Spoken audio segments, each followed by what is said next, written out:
Hey guys, it's Ashley, and I'm coming to you from my kitchen today because I was getting dinner started in my crock pot, and I just kind of had an idea for something to make a little vlog about, and I thought it might be kind of fun. Cooking. You either love it, or you hate it, or it scares you, or you've just never tried it. I want to just kind of get into the basis of this video is like how I went from being like I cannot cook at all to cooking and actually really enjoying it, and like little, I don't know, just encouraging things for people that may not be into cooking or think that they can't or whatever.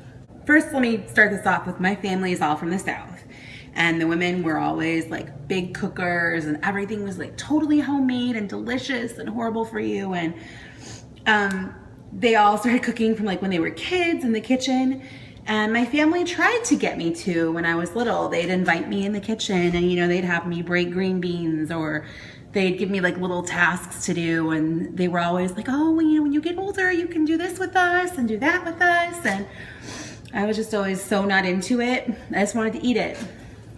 And the older I got, when it was time for me to be cooking, like I just wanted no part of it. I was so intimidated by cooking, like it was unreal. I wanted no part of it. And I mean, seriously, I would try to make ramen noodles and I would boil over this stuff all over the stove. It was just not in my genes, but it should have been. And my aunt used to tell me, and I'm sure you've probably heard this before, I'm sure that more people have said this than my aunt, but to me, it's strictly a thing my aunt used to say, and she passed away so in 2011, so it means even more to me now, but she used to say, Ashley Elizabeth, if you can read, you can cook, because it's true. If you can read a recipe, you can cook. It's like, if you think of it as like a mini assignment, like you just follow the steps and that's it. And now it's even easier because you have Pinterest. If you don't know what, you know, for whatever reason, what whisking is, you Google it. I mean, it could not be more simple. If you can read, you can cook anything.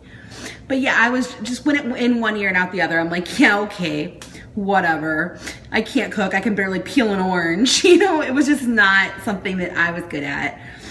When I met my dad in 2009, found out he loved to cook. My mom, she's amazing. You know, we had financial problems when I was younger, and no matter what was in the kitchen, there could be like 5 ingredients, and she'd come up with something that tasted so good. She's so resourceful. But whenever you would try to ask how they made anything in my family, it was, oh, I just threw this in and just a little bit of that. Well, how much? Well, I don't know. And that always amazed me because I didn't understand how they can do that. And now I'm the same way. But what finally transitioned me is I was teaching at La Petite Academy. I was a school age teacher, and I was part-time. And they said, oh, I wanted to be full-time really bad. And they're like, oh, Ashley, we can get you up to full-time, but it means you have to be the school cook in the morning and then in the school age room in the afternoon. And I was like, school cook say what? I mean, cooking for over 100 people for breakfast and lunch and preparing snack and all of the dishes too, not with a dishwasher. I was like, oh man, you guys are lucky I need this money right now. So here was someone who could barely boil water, now serving the school cook, single-handedly the school cook. It was not good for a while. My aunt passed away right around that time, so she never got to find out that I was a school cook, but she would have laughed so hard because it was like the funniest thing ever because I was so not a cook. I wouldn't cook for myself. So it started out bad, but the more I did it, the more I realized how awesome it felt to feed all of those people and how cool it was. Like I made all these things out of nothing and it actually was fun. So then I started practicing at home a little bit more, throwing things together or duplicating recipes that we'd made at school. And I realized I actually liked it. And I started going to where I used to hate the most, the grocery store, and I kind of took that over from my mom. And I just had so much fun with it.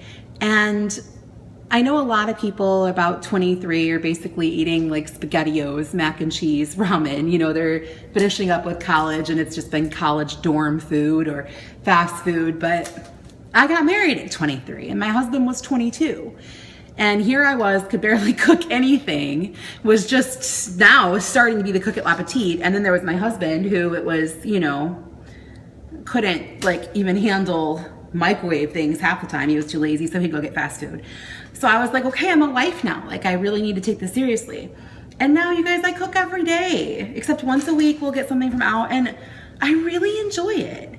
And it's not hard. You don't have to do big, major, complex things, but at the same time, I never just do quick oven things like mashed potatoes and chicken nuggets or vegetables. Like, it's always homemade things, but they're not hard. There's so many easy things that you can do.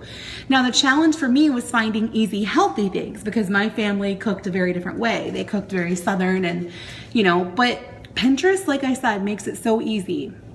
If you guys aren't following me on Pinterest, I'm at Smashly Fig, and I will link it below because I have so many boards. It's not just food related, but my Pinterest food boards, I have breakfast, lunch, salads, soups, dinners, drinks, and sweets and treats. Now, I mostly go with dinners and soups on there. Anything that I have penned that is food related, I have personally made.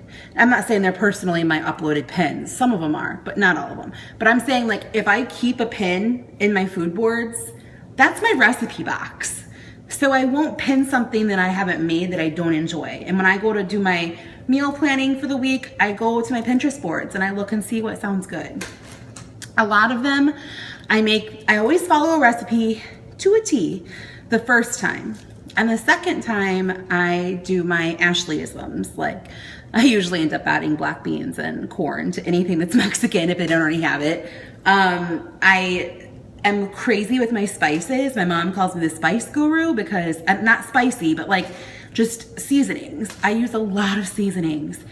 When I first started cooking, I would be like, 1, 2, okay, that's enough pepper. Like, no, you get in there. Get in there. It won't hurt you. Just try it.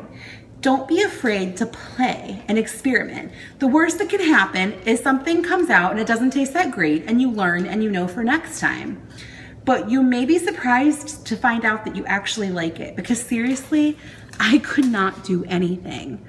And to this day, like, I still suck at baking for some reason. I think it's this oven, because I didn't have a problem in our old apartment, but when we got married and I moved into my husband's house, our oven like cooks uneven. It makes me crazy. But seriously, don't be afraid. I want to try to keep this video under 10 minutes, but I was just cooking and for some reason I felt inspired to make this because most of my friends, like I said, they're not cooking. So a lot of times I get a lot of messages. Stella, she's into it now. My friend Stella watches my videos and we've been friends since I was like 14. And she used to text me or message me on Facebook and be like, how do I make this or that? Or what did you do for this or that? And it was so funny because I loved sharing like my mom's chili recipe with her. My pasta salad that I posted a video of, that's the only food related vlog other than this one on my channel, because I don't know how in the world I would record food things. I wish I did, because I actually would like to do that. I used to pretend when I was like making ramen noodles, because that's all I knew how to do when I was younger, that I had a cooking show. Like, you pour in this many cups of water, turn it on to high.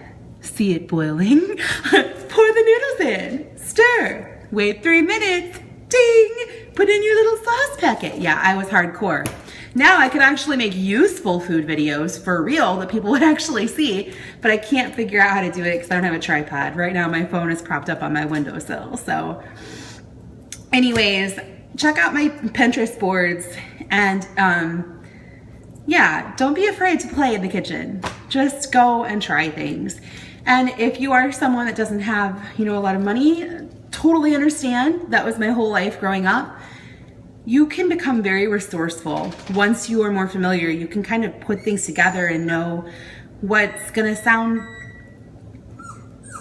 You can kind of put things together and know what's gonna work. Sorry, I had a little wiener dog Doxy baby here that was crying her heart out because someone was not getting attention paid to her. Yeah, no, you're not getting food though. Her treat jar is right over here.